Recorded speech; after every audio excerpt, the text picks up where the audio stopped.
आपलं लग्न होणार आहे बरं. साजन मृत्यूला साजन म्हटलं बरं.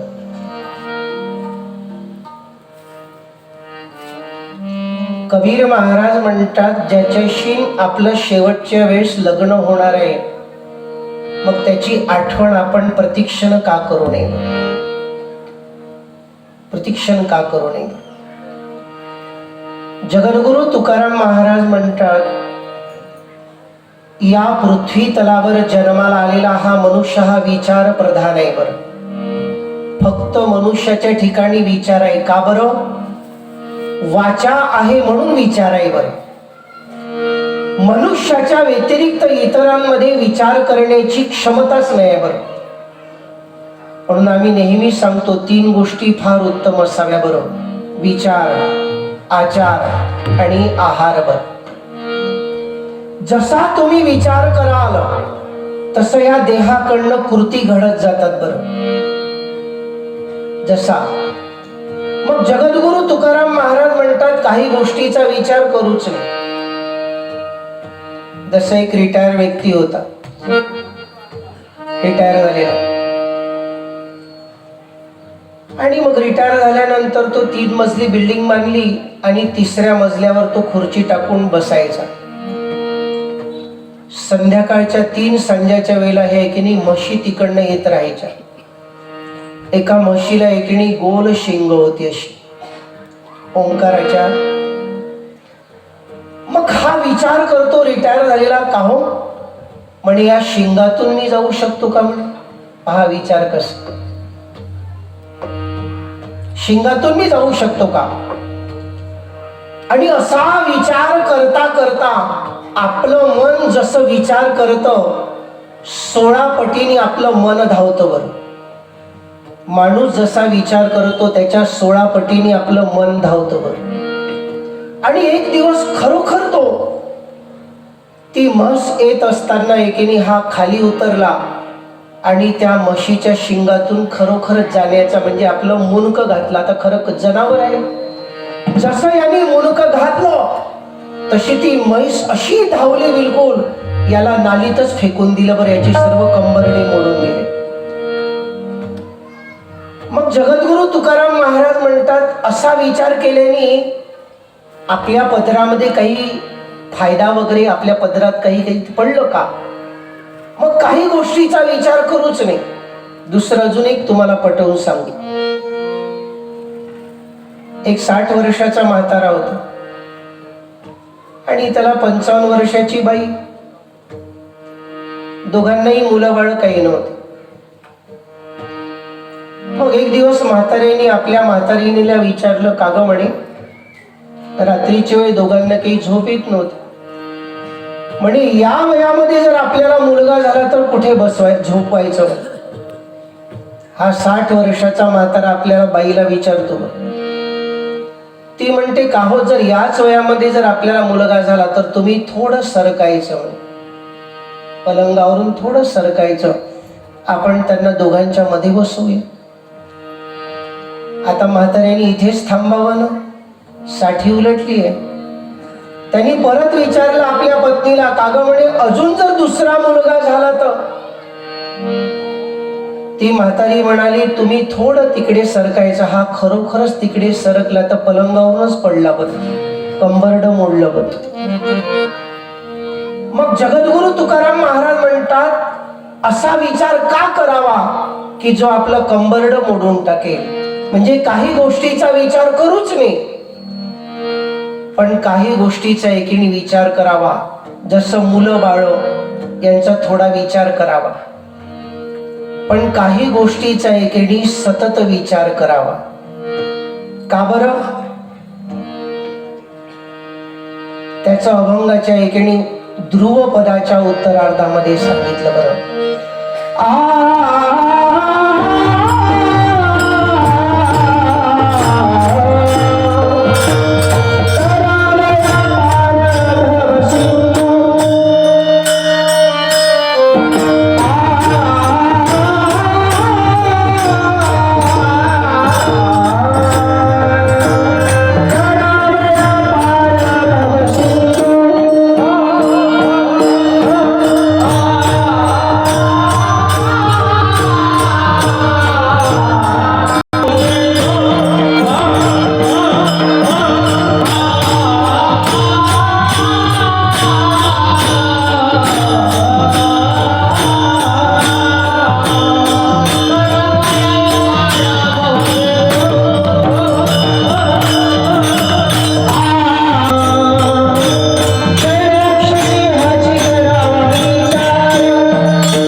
खूप कठीण आहे बरं. शेवटचा दिवस खूप कठीण आहे बरं. इतका कठीण आहे तुम्हाला सांगतो, खूप कठीण आहे बरं. हा शरीर पिंजरा आहे बरं. शरीररूपी पिंजऱ्यातून जीवरूपी पक्षी उडताना इतका त्रास होतो, खूप कठीण आहे. शेवटच्या दिवशी तुम्हाला हिशोब द्यायचा आहे बरं देवाला. शेवटच्या दिवशी आता तुम्ही कथा ऐकली असेल, श्रीमद भागवत कथा. शेवटच्या दिवशी आम्हाला सर्वांना एका कोर्टामध्ये हजर राहायचं आहे बरं. ती म्हणाल कोण कोण महाराज, यातून काही सुटले का? सरपंच, आमदार, खासदार, प्रधानमंत्री, मंत्री, यती, मुनी, तापसी, ब्रह्मचारी, राजा, रंक, फकीर, साधू, संत, सर्व कोणी सुटला नाही बरं. शेवटच्या दिवशी आपल्याला एका कोर्टामध्ये हजर राहायचं आणि त्या कोर्टामध्ये तुमच्या सोबत कोणीच तुमचा राहणार नाही. तुमचा मुलगा नाही, पत्नी नाही, कोणी नाही. कठीण आहे. आता आम्ही खूप फिरतो, खूप. काही जे शेवटच्या घटकेला जे लोक, त्यांची स्थिती पाहून कठीण आहे बरं. म्हणून जगद्गुरु तुकाराम महाराज म्हणतात, मृत्यूची दररोज आठवण ठेवा बरं. खूप बरं. आपल्या पूर्वजांनी जे स्मशानघाट तयार केले, तुम्ही कोणत्याही गावामध्ये जाल तिथे तुम्हाला दारूचं दुकान दिसणार नाही कदाचित, पण मात्र प्रत्येक गावामध्ये आपल्या पूर्वजांनी स्मशानघाटाची व्यवस्था केली आहे बरं. प्रत्येक गावामध्ये. आणि आपल्या पूर्वजांनी स्मशानघाटाची अशी व्यवस्था केली की गावातून प्रवेश करताना आणि गावाच्या बाहेर पडताना आपल्याला घाटाचं दर्शन होईल. पहा आपल्या पूर्वजांनी कशी व्यवस्था केली. आणि म्हणून मला तर असं वाटतं, देवळामध्ये दररोज जावं आणि त्यापेक्षा दररोज ऐकेनी स्मशान घाटाचं दर्शन घ्यावं. का बरं? तुम्ही कितीही मोठा बंगला बांधा, शेवटी तुमच्या घरचे लोक एकेनी तुम्हाला पेटवणार मात्र त्या स्मशान घाटामध्येच. आणि किती मोठं आश्चर्य बघा की प्रत्येकाला शेवटच्या वेळेला त्याच्या स्वतःच्या हाताने 3.5 हातच जागा लागणार आहे. 3.5. तुम्ही कोणाचाही देह बघा, त्याच्या हाताने फक्त 3.5 हातच आहे बरं. खूप कठीण आहे बरं. म्हणून म्हणतात, लडकपण खेल में खोया जवानी, बुढापा देख पर. खूप कठीण आहे बरं, खूप कठीण आहे. आणि या शेवटच्या कोर्टामध्ये वकिलाची चतुराई चालणार नाही आणि जजाची मध्यस्थता चालणार नाही. एक दिवस काय झालं, एकाला न्यायला यमराज आले बरं. म्हणे बाबाजी चला, तुमचं 60 वर्षाचं वय, आयुष्यच होतं, चला. म्हणे मी 60 वर्षामध्ये 60 लाख कमवले म्हणे, पण मी आजपर्यंत कधी देवदर्शन केलं नाही, कधी तीर्थयात्रा केली नाही, कधी अन्नदान केलं नाही, कधीच नाही. तुम्हाला एक सांगतो बरं, कोणी जर काही कार्यक्रम करत असेल, कीर्तन वगैरे, असं दान करत जा, पण त्या दानाचा विचार करत जाऊ नका की हे सभासद लोक, हे पदाधिकारी किंवा हे मंडळातले लोक याचा गैरवापर तर करत नाही. हा मनामध्ये विचार आणू देत जाऊ नका बरं. आणि ज्या दिवशी तुमच्या मनामध्ये हा विचार आला, तुम्ही केलेले ते दान पुण्य होत नाही, धर्म होत नाही, मात्र ते अधर्म झाल्याशिवाय राहत नाही. तो विचार तुम्ही करू नका. तो विचार आपल्या ठिकाणी नाही बरं. तो विचार करायचा नसतो. तो विचार आपल्या ठिकाणी नाही. विठ्ठला विठ्ठला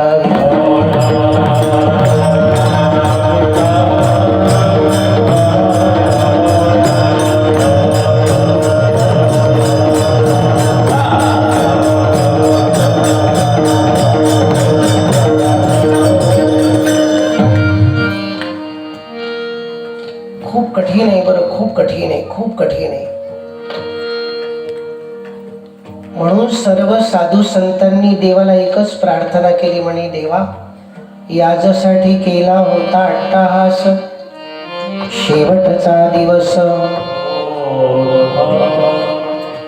साधू संतांनी देवाला प्रार्थनाच केली म्हणे, देवा एकच काम कर, फक्त आमचा शेवटचा दिवस गोड कर बर. का हो, कोणामध्ये ताकद आहे का की तुमचा शेवटचा दिवस गोड करेल? फक्त एकामध्येच ताकद आहे, एक परमात्मा, त्याच्यामध्येच ताकद आहे. म्हणून जगद्गुरु तुकाराम महाराज म्हणतात, बाबांनो तुम्हाला परमेश्वराच्या कृपेने हा उत्तम नरदेह मिळालेला आहे आणि या नरदेहामध्येच माणूस विचार करू शकतो. आणि मग विचार असा करा, क्षणोक्षणी हाची म्हणजे याच्याशिवाय दुसरा विचारच नाही, विचारच नाही. विचारा वाचून न पाविजे समाधान, विचारा वाचून न पाविजे समाधान. मग विचार करायचा कोणता? तरावया पार, म्हणजे भव म्हणजे संसार, सागर म्हणजे समुद्र. या संसारूपी सागरातून आम्हाला पार करायचं आहे. हा विचार करावा, नेहमी विचार करावा. म्हणजे काही वेळेलाच नाही बरं, तर क्षणोक्षणी हाची विचार करायला पाहिजे. फार महत्वाचा आहे बरं. आणि मग जगद्गुरु तुकाराम महाराजांना विचारलं म्हणे, महाराज आम्हाला कळलं की तुम्ही आम्हाला सांगता की विचार करत जा. हो, आम्ही विचार करत जाऊ क्षणोक्षणी की शेवटच्या दिवशी आपली ही नरदेहरूपी नौका या भवरूपी सागरातून आपल्याला पार करायची. आणि महाराज कशासाठी सांगतात की आपल्याला जो काही देह मिळालेला आहे की नाही, याच्या ठिकाणी नाश होण्याची किमया आहे बरं. 3 प्रकारचा नाश सांगितला बरं, 3 प्रकारचा नाश. आणि त्याच्यातला शेवटचा म्हणजे स्वभावता नाश सांगितला. एक आहे आश्रय नाश, एक आहे परता नाश आणि तिसरा आहे स्वभाव नाश. या देहाच्या ठिकाणी जो काही आहे की नाही, हा स्वभावता नाश आहे बरं. जसे एका व्यक्तीने आंबे विकत घेतले, हापूस आंबे 1000 रुपयाला 12. मुंबईला हापूस आंब्याचे भाव खूप महाग आहे. त्यांनी आंबे घेतले आणि मग त्यांनी एका लॉकरमध्ये ठेवले आणि कालांतराने त्याला एकेने ते उघडायची आठवणच झाली नाही. आणि मग 10 दिवसांनी तो उघडून पाहतो, पूर्ण आंबे मात्र एकेने सडलेले आहे. तर जगद्गुरु तुकाराम महाराज म्हणतात, या देहाच्या ठिकाणी नाश आहे, तो कसा? स्वभावता नाश आहे बरं. नाशिवंत देह जाणार सकळ. का हो, आजपर्यंत कोणाचाही देह काही राहिला आहे का? नाही बरं. ज्या अन्नाच्या भरोशावर हा देह टिकलेला आहे, ते अन्नही मात्र एकेणी 1 दिवसापेक्षा जास्त दिवस राहत नाही. त्याला वीट येतो त्याला. जगद्गुरु तुकाराम महाराज म्हणतात, बाबा रे, या देहाच्या ठिकाणी नाश आहे. कसा? नाशिवंत देह जाणार सकळ. आयुष्य खातो काळ. कोणाला वाटतं की माझी संपत्ती माझ्या सोबत चालते, कोणाला वाटतं माझ्या मागे पुढे माझी मुलं बाळ चालतात. पण मनुष्याच्या सोबत जर कोणी चालत असेल तर त्याचा मृत्यू चालत असतो बरं. मृत्यू बरोबरी हिंडत असे. माणसाच्या सोबत जर कोणी फिरत असेल तर त्याचं नाव मृत्यू आहे बरं. मृत्यू हा माणसाच्या सोबत फिरत असतो बरं. म्हणून जगद्गुरु तुकाराम महाराज म्हणतात, बाबा की तुम्ही आम्ही जसं अन्न खातो तसं या काळाचं खाद्य जर काही असेल तर आपलं आयुष्य आहे बरं. आणि तुम्हाला सांगतो, काळाला आजपर्यंत कधीच कोणाची दया आली नाही, कधीच कोणाची दया आली नाही. एका महाराजांचे गायक होते. एक कीर्तनकार त्यांचे गायक. त्यांच्या घरी कोरोना काळामध्ये ते गायकही पॉझिटिव्ह, त्यांचा भाऊही पॉझिटिव्ह, त्यांची आई पॉझिटिव्ह, त्यांचे वडीलही पॉझिटिव्ह आणि त्यांची वहिनी पॉझिटिव्ह, सर्व पॉझिटिव्ह. फक्त चूक एकच झाली की त्यांनी व्हॅक्सिनेशन केलं नाही. व्हॅक्सिनेशन नाही केलं. सर्वांना कोरोना घरातल्या, आणि मग तो कोरोना वाढल्यानंतर 5ही लोकांना 5 ठिकाणी भरती करण्यात आलं. बरं, आणि पहा दुर्दैवी घटना त्या घरामध्ये कशी घडली. एकाच हप्त्यामध्ये एकेनी सोमवारी आई वारली.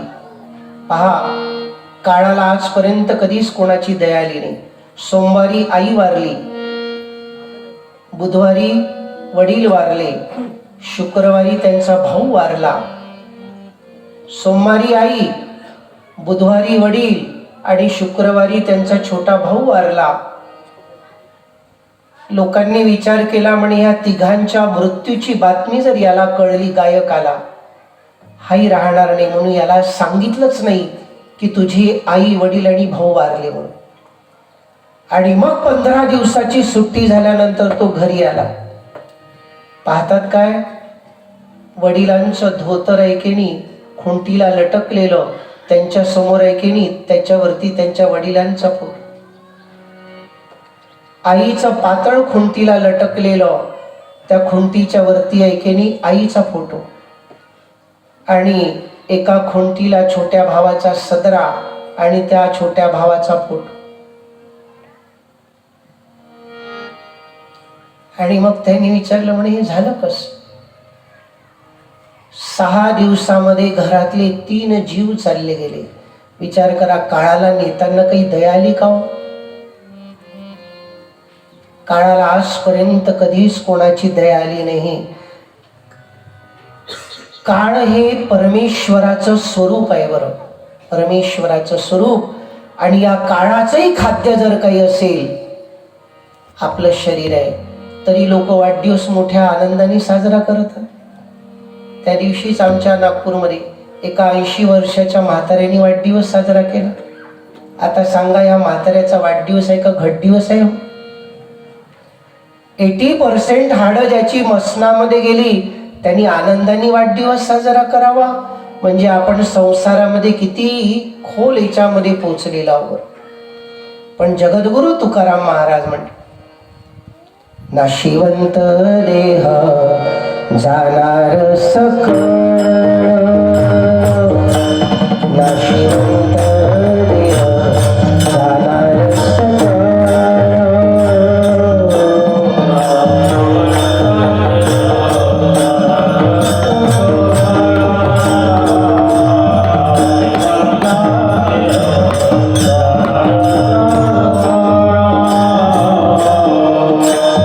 आयुष्य खातो काळ सावध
तुकाराम महाराज म्हणतात, क्षणोक्षणी हाची करावा विचार तरावया पार सावधान. ब्रह्मदेवाशी जरी मैत्री केली तरी गेलेला काळ परत आणता येत नाही. ब्रह्मदेवाशी जरी मैत्री केली तरी.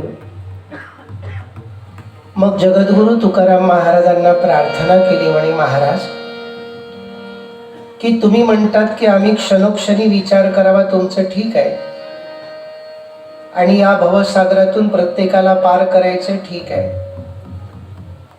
या देहाच्या ठिकाणी नाश तत्व आहे आणि आपल्यावर अगदी टपून बसलेला जर कोणी असेल तर काळ आहे. बरं, काळ आहे. बरं,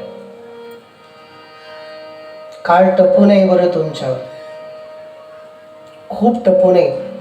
म्हणून सौभाग्यवती स्त्रीनी, बायकांना मोठी सवय आहे बरं, आंघोळ झाली म्हणजे अर्धा तास ते कपाळाला टिकली लावत नाही. बरं, अर्धा तास.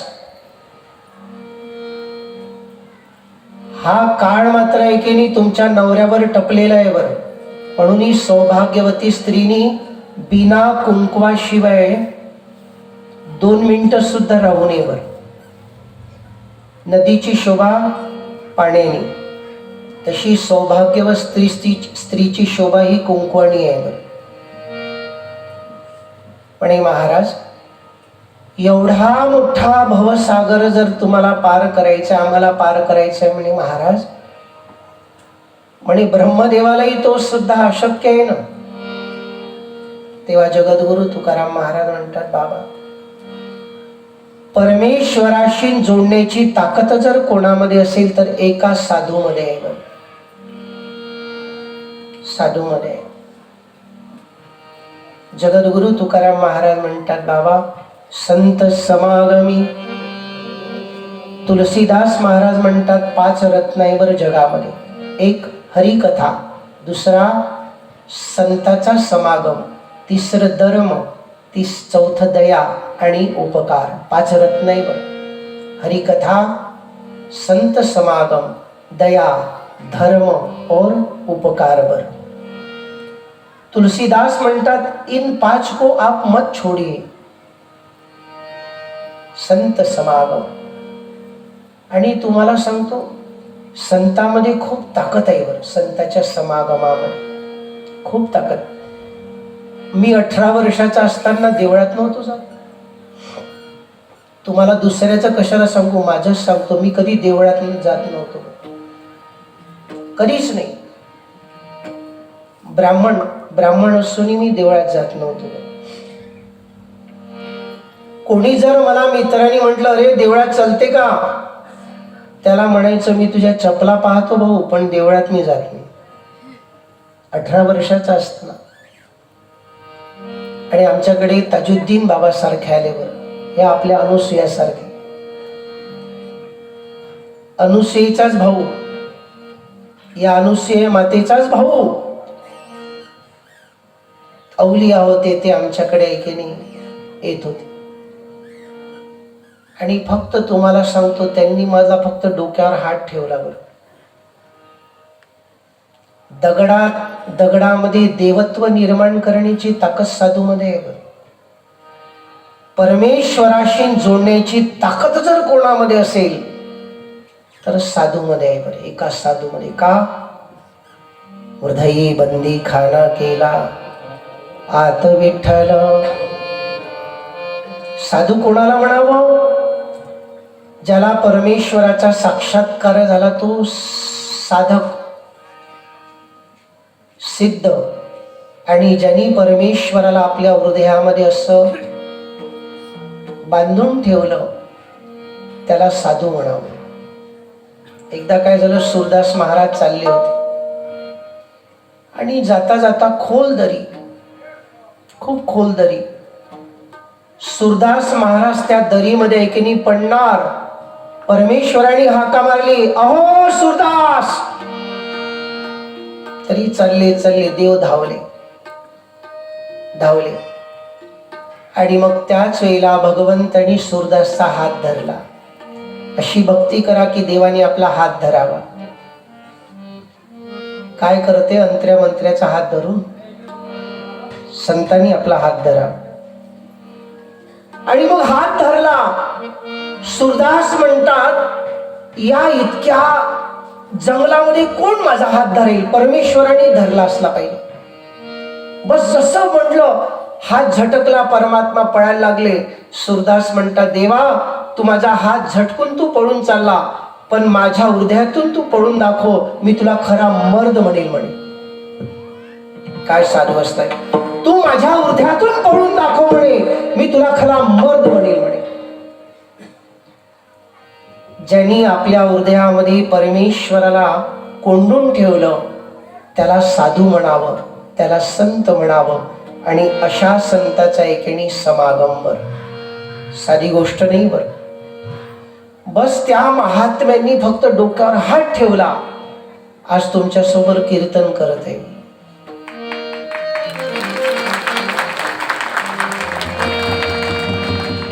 खूप ताकद आहे बरं. मी 3 अवलिया सोबत राहिलो आहे बरं. अवलिया, 3 अवलिया. अवलियाची काय ताकद असते एक खूप जानता हूं, बहुत जानता हूं. खूप ताकद. आणि तुम्हाला एक सांगू नये, पण माझाही मार्ग अवलियाचाच होता बरं. सांगू नये म्हणते काही काही गोष्टी, जिसने पाया उसने छुपाया, पण काही काही गोष्टी सांगावं लागते. आमचाही मार्ग अवलियाचा होता. पण एक महाराज म्हणाले, अकेले लाडू अकेले खाओगे क्या? बोले अरे बाटो ही बरे. बोले बाटो, बोले अकेले मत खाओ. अवलियाचा आनंद एकट्याला, पण या कीर्तनाचा एका कीर्तनामध्ये 1000 लोकांना आनंद एकाच वेळी देता येतं. नाचो कीर्तनाचे रंगी, नाचो कीर्तनाचे रंगी.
अमरावतीजवळ नांदगाव खंडेश्वर एक सुरेश बाबा म्हणून, ज्या बायकांच्या किडन्या खराब आहे, किडन्या खराब आहे, फक्त त्यांच्या ताटातलं उष्ट खाऊन ते जगून राहिल्या, गोळ्या घ्यायची गरज नाही. काय ताकद अवलियाची. अमरावतीला आमची कथा असताना ते सुरेश बाबा अवलिया 2 तास बसले आमच्याजवळ. लोक म्हणाले, महाराज हे अवलिया तर म्हणे 10 मिनिटं बसत नाही, 2 तास बस.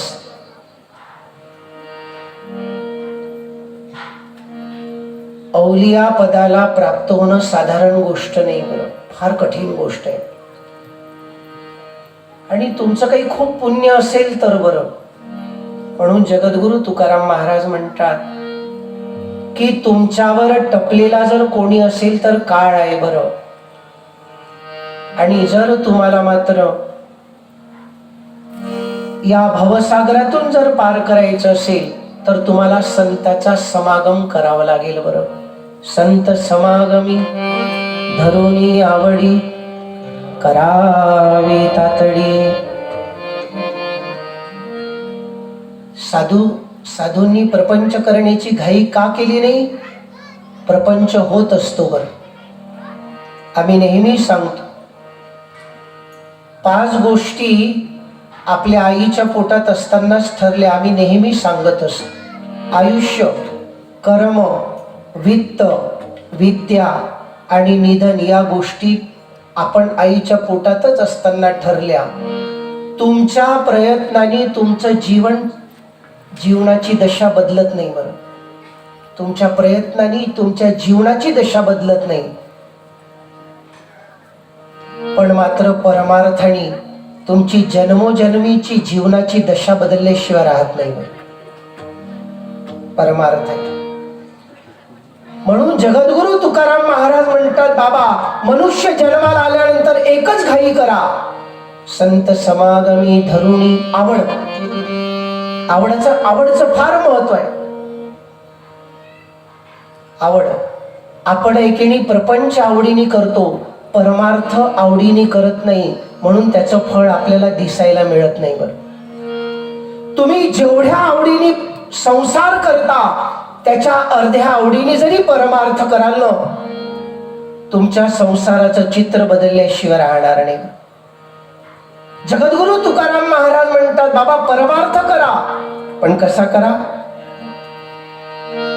आवडीने भावे हरी नाम घेसी, आवडीने भावे हरी नाम घेसी, आवडीने भावे हरी नाम घेसी, आवडीने भावे हरी नाम घेसी.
जगद्गुरु तुकाराम महाराज म्हणतात, मुलाबाळांविषयी एकदम आवड निर्माण होईल.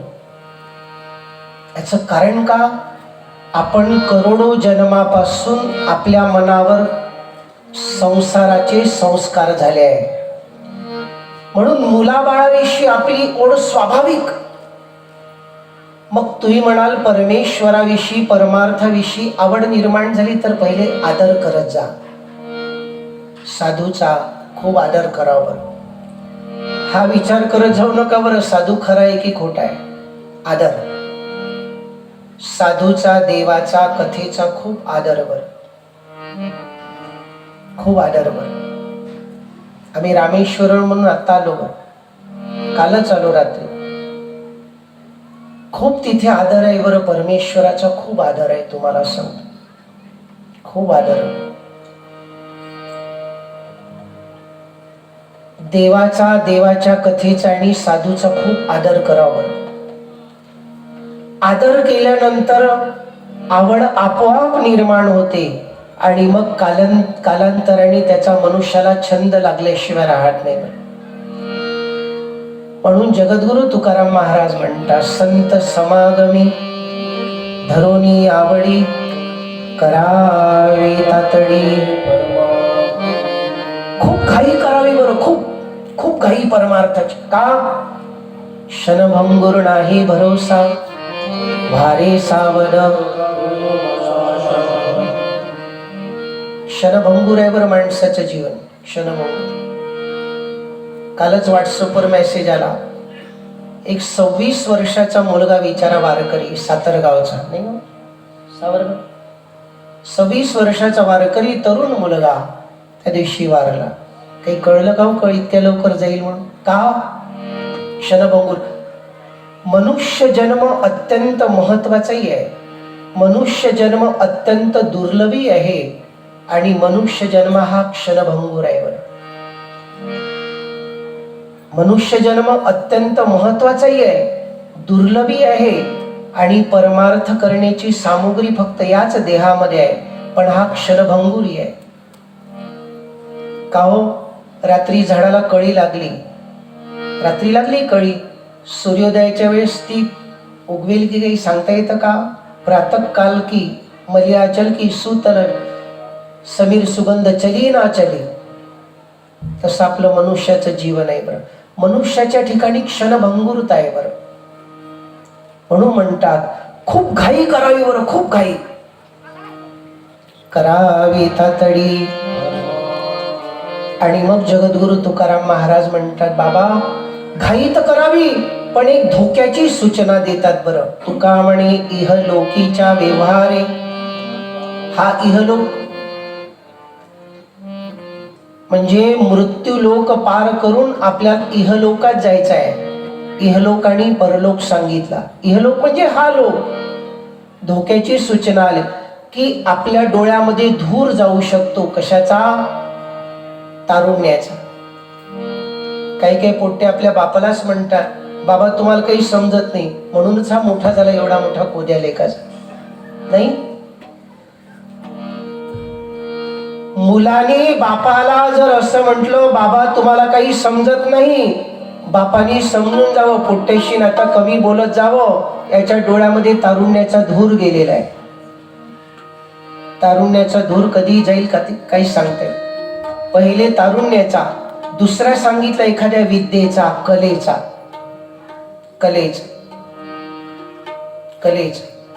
एखादी कला मिळाली की माणूसच आपला भाव वाढवून देतो. पण भाव वाढवून देतो. विद्या मिळाली म्हणजे, कला आली म्हणजे एखादी, का हो कीर्तनाचे किती घ्याल? 35,000. समजावं यांना कलेचा अभिमान झाला, कलेचा धूर यांच्या डोळ्यामध्ये गेला. परमेश्वराचा भाव करूनही त्याच्यावर भाव असावा. त्याचा भाव करूनही बरं त्याच्यावर भाव असावा. तारुण्याचा धूर, कलेचा, विद्येचा धूर. तिसरा सांगितलं संपत्तीचा डोळे. संपत्ती. खूप श्रीमंत लोकांना वाटतं की आम्ही कोणालाही विकत घेऊ शकतो. खूप श्रीमंत लोकांचा असा गैरसमज आहे. पण तुम्हाला सांगतो, तुम्ही श्रीमंत जर असते तर टाटा बिर्लांनी देवाला आपल्या तिजोरीमध्ये ठेवलं असतं. श्रीमंतीच्या भरोशावर तिघांना विकत घेता येत नाही बरोबर. देवाला संताला आणि पतिव्रता स्त्रीला विकत घेता येत नाही, घेता येत नाही विकत.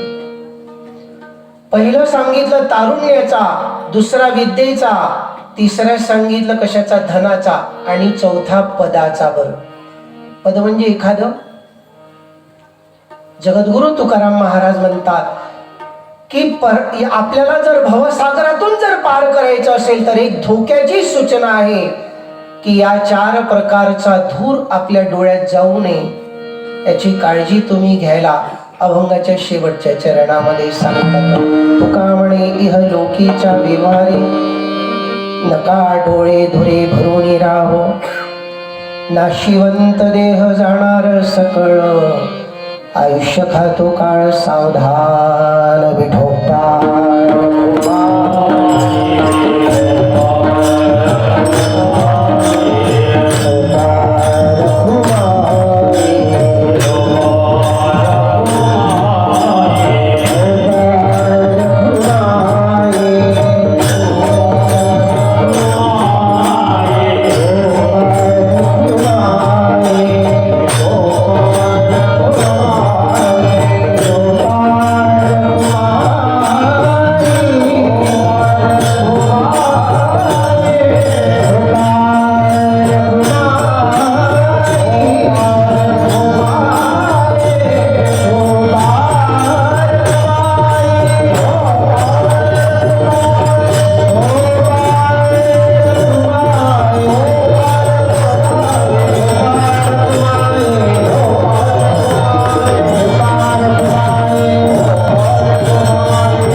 या कलियुगामध्ये वारकरी झाले. बरं,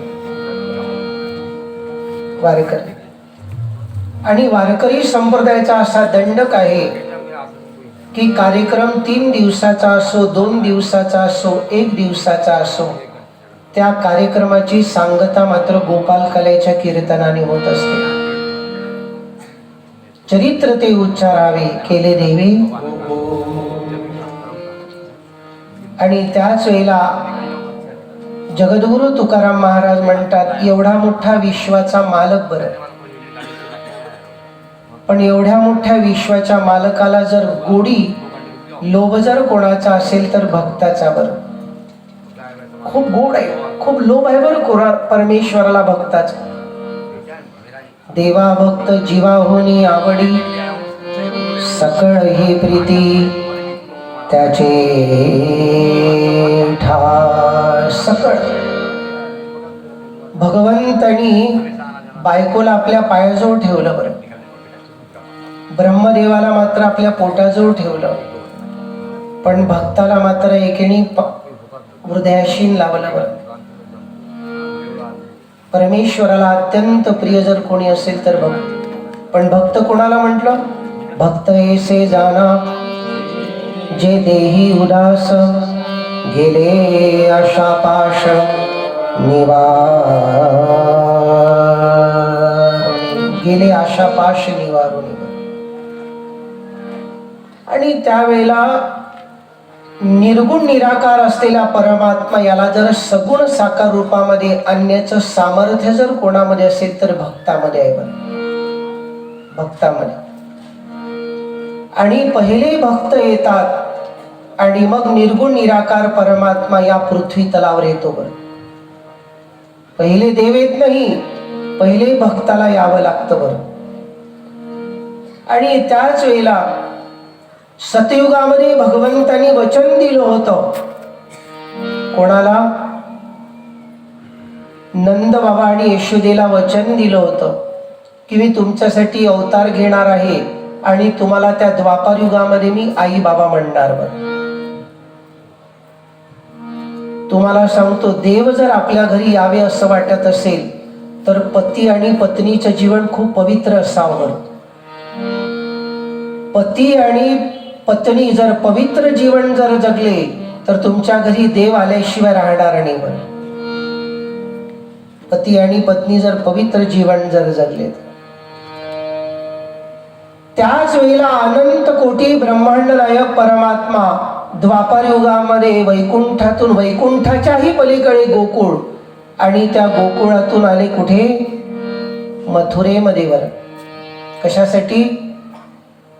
देवकी आणि वसुदेवासाठी परमात्मा आले, म्हणजे भक्तासाठी आले बरं. आणि मग तिथून परमात्मा गोकुळामध्ये गेले बरं. कृष्ण गोकुळी जन्मला दृष्टार्थर काप. परमात्मा गोकुळामध्ये आले बरं. आणि जसा परमात्मा गोकुळामध्ये आला, गोकुळातलं दारिद्र्य सुद्धा आहे की नाही पळायला लागलं बरं. घरोघरी वास झाला लक्ष्मीचा, घरोघरी. गोकुळामध्ये आनंदाला पारही नाही, अंतही नाही आणि पारही नाही बरं. गोकुळीच्या सुखा अंत पार नाही लेखा. बाळकृष्ण नंदा घरी आनंदिल्या नरना. खूप आनंद. आनंद हे आपल्या आत्म्याचं स्वरूप आहे बरं. सुख हे परमेश्वराचं स्वरूप आहे आणि दुःख हे प्रपंचाचं स्वरूप आहे बरं. तुम्हाला आपल्या पदरामध्ये काय पाडून घ्यायचं हे तुमच्यावर अवलंबून आहे बरं. दुःख हे प्रपंचाचं स्वरूप, सुख हे परमेश्वराचं स्वरूप आणि आनंद हे आत्म्याचं स्वरूप आहे बरं. आणि त्याच वेळेला परमात्मा गोकुळामध्ये आले आणि खूप आनंद, खूप आनंद बरं. येदशे चरित्र केले नारायणे रांगता गुरुधने राखिता. काल्याच्या कीर्तनामध्ये फक्त भगवंतांनी गोकुळामध्ये ज्या काही लीला केल्या, लीला म्हणजे दुसऱ्याला सुखी करण्यासाठी जी क्रिया केली, ज्याच्यामध्ये कर्तृत्व नाही, कर्तृत्वाचा अहंकार नाही, त्याला लीला म्हटलं बरं. बहुत अवतारी अवतरला देवो, परिया अवतारीचा नवला हो. देवान कळे अभिप्रायो, अगम्य पहा हो हरिलीला. आणि मग लहानपणी भगवंतांनी अनेक राक्षसांना मारलं. नवे नवे मारलं म्हणजे काय केलं? त्यांना मुक्त केलं बरं. परमेश्वराचं असं आहे की तुम्ही त्याच्याकडे प्रेमाने जा तरी तुम्हाला मुक्ती, तुम्ही त्याच्याकडे वैराणी द्वेषाने जरी गेले तरी तुम्हाला मुक्तीच देईल बरं. कपिकुळ उद्धरी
आणि मग परमात्मा चोरी करतात. चोरी भगवंतानी केली. विचार करा, एवढा मोठा जगाचा मालक असून चोरी करतो का?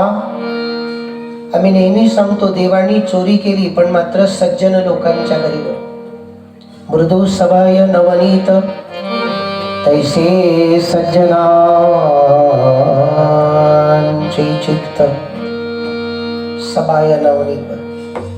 आणि मग प्रत्येक गोपिकांच्या घरी जाऊन हा परमात्मा चोरी करायचा. काय भाग्य असावं त्या गवळणीचं, त्या गोपिकेचं काय भाग्य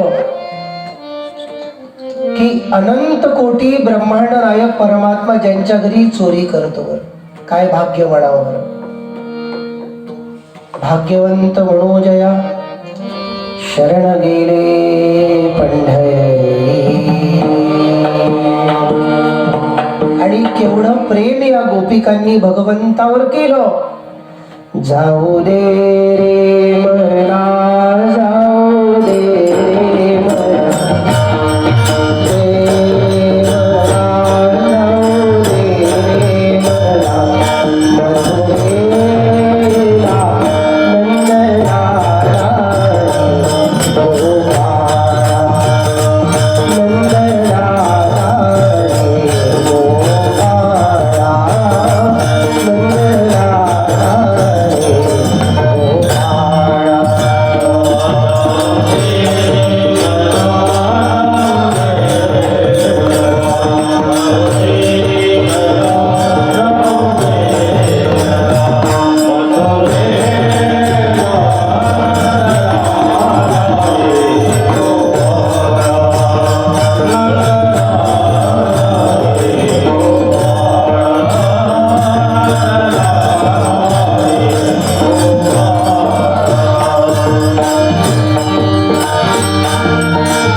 ती गवळणी बाजाराला निघाली बरं, गोकुळातून मथुरेला. हा कृष्ण त्या गोपिकांना अडवायचा. एका जनार्दनी गवळणी साऱ्या,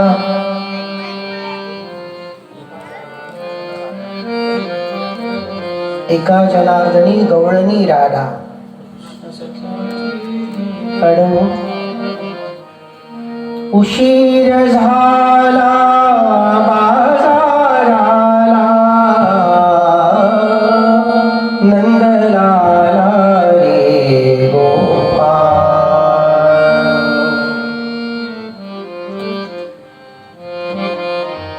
आणि मग वडिलांनी सांगितलं म्हणे, रामाकृष्ण काय बाबा, आचार विचार ही घराची आखणी आहे बरं. आपण घर बांधतो, पण घर म्हणजे कसं असावं याचा विचार करत नाही, म्हणून तुमच्या घरात सुख नांदत नाही. आचार विचार ही घराची आखणी आहे. पैसा हा घरातला पाहुणा आहे आणि माणुसकी ही घराची खरी तिजोरी आहे वर लक्षात ठेव. माणुसकी ही घराची तिजोरी आहे. पैसा हा घरातला पाहुणा आहे आणि आदरातिथ्य हा घरातला की नाही सर्वात मोठा पाहुणचार आहे. आणि कृष्णा, तुमचं वय 6-8 वर्षाचं आणि तुम्ही आता यमुनेच्या घाटावर जावं, कदंब वृक्षाची अफाट सावली पाहावी आणि तिथे गोधन बसवावं. वळण गोधनाला लागेल, तुम्ही वळणावर याल बरं. आणि मग हा अनंत कोटी ब्रह्मांड नायक परमात्मा सर्व गोपाळांनी गाईला घेऊन यमुनेच्या घाटावर, आणि मग त्या ठिकाणी भगवंतांनी आदल्या दिवशीच सांगितलं की उद्या येताना शिदोरी घेऊन यावर. आणि मग सर्व शिदोरी घेऊन आले. त्यावेळेला सर्व गोपाळांनी विचारलं, म्हणे देवा, हे ब्रह्मांड नायक, आजपर्यंत आम्ही अनेक जन्म घेतले देवा, पण आजपर्यंत आमच्या 2 इच्छा पूर्ण झाल्या नाही. एक, सकल दुःख निवृत्तीपूर्वक, आणि दुसरी इच्छा म्हणजे नित्य निरतिशय परमानंद प्राप्तीची आमची वैचारिक भूक.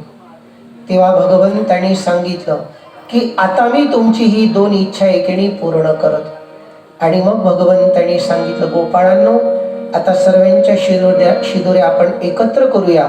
आणि त्यावेळेस सर्व गोपाळांना सांगितलं, गोपाळांनो, आता आपल्याला काला करायचा आहे, पण त्याआधी काही आपण खेळ खेळूया बरं.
पोटी भूक, काय खेळायची सुख.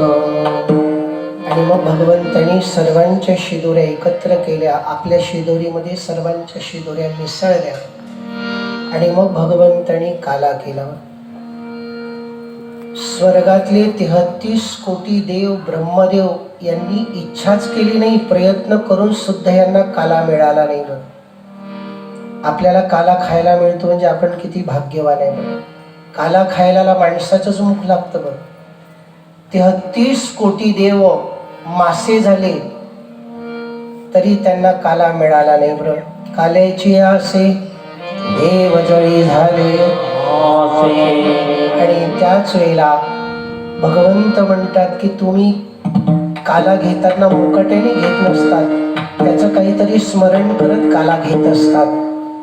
त्याच वेळेला सर्व गोपाळांनी स्मरण केलं बघा, जय जयकार केला. पुंडली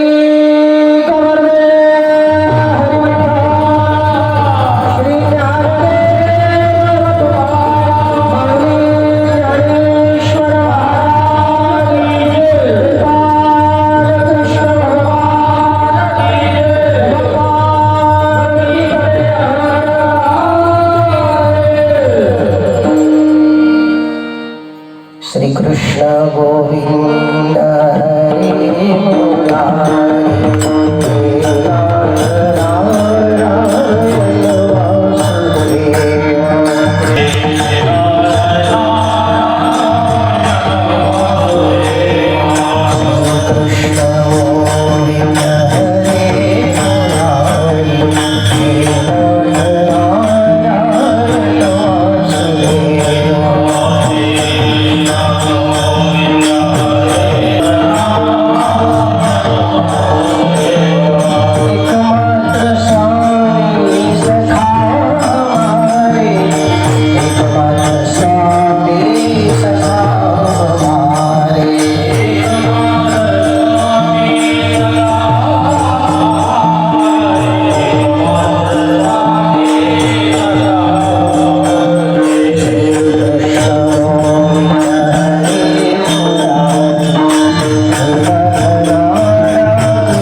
उपस्थित सर्व सज्जन वृंद यांच्या चरणाला साष्टांग नमस्कार. राम का सेतु भंग या, इनका सेतु अभंग है बर. जगद्गुरु तुकाराम महाराजांच्या अभंगाचा भावार्थ इतकाच आहे की मनुष्याने क्षणोक्षणी विचार करावा. असा विचार करा की आपली ही नरदेहरूपी नौका या भवरूपी सागरातून पार करता आली पाहिजे. कारण की या ठिकाणी हा जन्म आता मिळालेला आहे, पुढे मिळेल की काय काही सांगता येत नाही. या देहाच्या ठिकाणी नाश तत्व आहे बरं. आणि आपल्यावर टपलेला जर कोणी असेल तर तो एक काळ आहे बरं. आणि या भवसागरातून जर पार करायचं असेल तर संताचा समागम करत जा आणि तोही आवडीने आणि परमार्थ करण्याची जीवनामध्ये तुम्ही घाई करा. आणि धोक्याची सूचना, 4 प्रकारचा धूर आपल्या डोळ्यात जाऊ नये याची खबरदारी जर तुम्ही घ्याल तर तुमची ही देहरूपी नौका या भवरूपी सागरातून पार झाल्याशिवाय राहणार नाही. परमात्मा तुमचा शेवटचा दिवस आहे की नाही गोड करेल. आणि आपण परमेश्वराजवळ एकच मागणं मागावं की प्रभू शेवटचा दिवस तो गोड व्हावा बरं. म्हणून या ठिकाणी हे सर्व परमार्थ ह्याच्यासाठीच आहे. आणि परमार्थ करण्याची सामुग्री फक्त याच देहामध्ये असल्यामुळे, इतर योनीमध्ये परमार्थ करण्याची सामुग्री नसल्यामुळे हा मनुष्य जन्मच परमार्थ करण्यासाठी मिळालेला आहे. आपण आये थे हरी भजन को ओटन लगे कपास, म्हणून आपल्या ठिकाणी दुःख आहे. म्हणून या अभंगाचं आपल्या जीवनामध्ये काहीतरी चिंतन करावं. आणि नामदेव महाराज म्हणतात, एक तरी ओवी अनुभवावी. आपल्या जीवनामध्ये अनुभव करून जर घेतला तर तुमचं जीवन नेहमी सुखमय होईल, शांतिमय होईल, यामध्ये काही शंका नाही बरं. आणि याच ठिकाणी कीर्तनाला विराम देऊया. पुनश्च सर्व सज्जन वृंद जे उपस्थित आहे त्यांच्या चरणाला साष्टांग नमस्कार करतो आणि याच ठिकाणी कीर्तनाला विराम देऊया. जय हरी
Yeah.